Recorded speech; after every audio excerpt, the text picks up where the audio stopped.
Karena tidak sanggup mengembalikan uang perusahaan tempatnya bekerja, Dede, salah satu warga Kabupaten Oku Timur, membuat laporan menjadi korban pencurian dengan kekerasan atau curas. Semula, polisi menerima laporan tersangka tanpa ada rasa kecurigaan.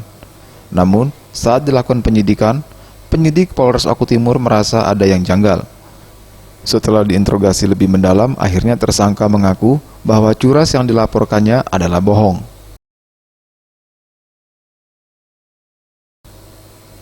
Terkait hal ini, Kasat Reskrim mengatakan untuk warga Oku Timur tidak perlu takut lagi terhadap kejahatan begal yang ada di Kabupaten Oku Timur, karena akan melakukan tindakan tegas dan terukur terhadap pelaku-pelaku tersebut.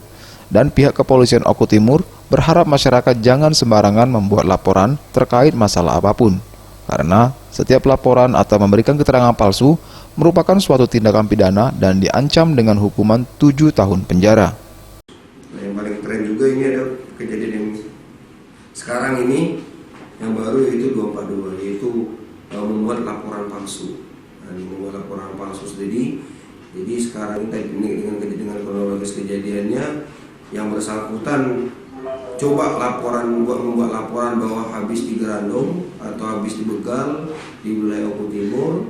Namun ternyata laporan itu setelah hasil penyidikan dari penyidik kami bahwa laporan itu laporan palsu. Nah, jadi untuk masyarakat Oku Timur, jadi tidak perlu takut lagi terhadap kejahatan yang ada di wilayah Oku Timur sini, terutama kejahatan begal ataupun gerandong dalam istilah di wilayah Oku Timur sendiri.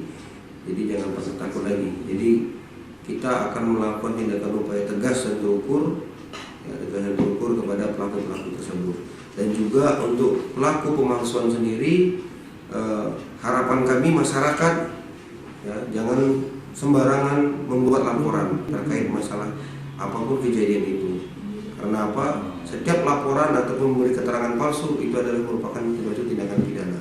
Jadi jangan sampai masyarakat sendiri membuat laporan yang palsu atau laporan yang tidak sesuai dengan yang kejadian, karena itu merupakan perbuatan pidana. Tim Liputan, Sriwijaya TV.